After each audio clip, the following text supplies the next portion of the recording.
Crucible, Sheffield. Theatre of dreams in seasons past for Welshman Mark Williams.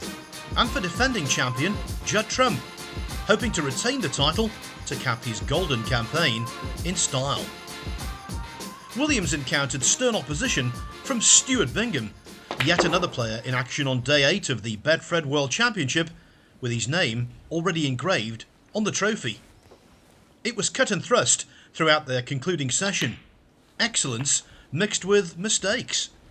But when the chips were down, Williams displayed the greater composure, pulling away from 11-11 to prevail 13-11, coolly making a 75 break in the clinching frame to reach his 9th Crucible quarter-final. 53. You could see why the evergreen 45-year-old, with both abundant talent and an unflappable temperament, has been crowned champion here on 3 occasions. 39. That was the ball to seal Bingham's fate. But what a difficult assignment next. Williams now awaits Ding Junhui or a certain Ronnie O'Sullivan. Hand on heart, I would like to play Ronnie just because, you know, we've grown up as juniors together. I haven't played him here for a while, and I know he's going to play out to his skin, and I'm going to have to play out to my skin. And even if I do play out to my skin, it still might not be good enough. Nobody's expecting me to beat him if I play him. All the pressure's on him.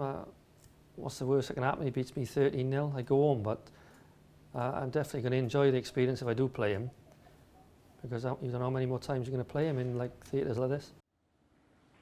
What a refreshing attitude, and what intensity from another 3-time Crucible kingpin, Mark Selby, who appeared to have weathered the storm when he built a 12-10 lead over Noppon Sangkam.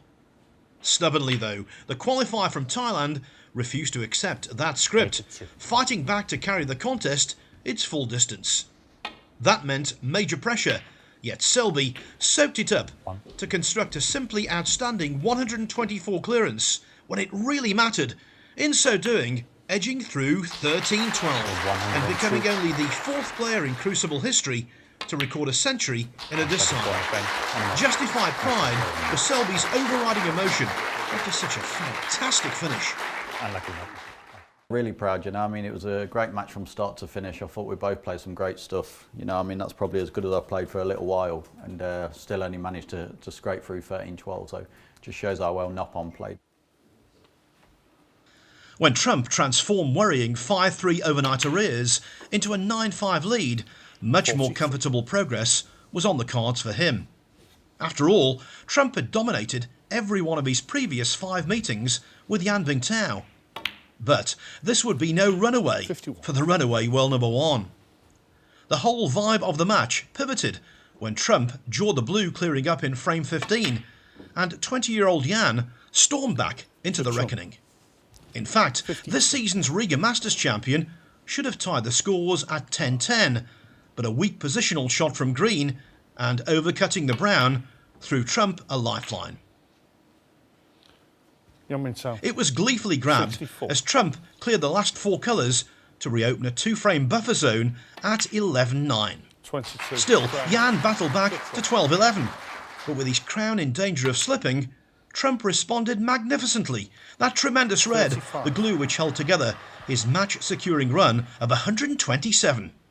Trump relieved to win 13-11 against such an up-and-coming opponent. Good Trump. Thank you, Vincent. He really pushed me and I had to dig deep in the last frame. It looked like it was going to be a 12-all game, but I managed to dig deep, potted a good red to the top left corner and managed to clear up. On a thrilling day when 3 world champions displayed a backbone of steel in Steel City, Ronnie O'Sullivan rallied from 3-1 down onto level terms with Ding Junhui at 4-4, while giant-killing Jamie Clark at 89th, the lowest-ranked player left standing, established a 6-2 lead over Anthony McGill.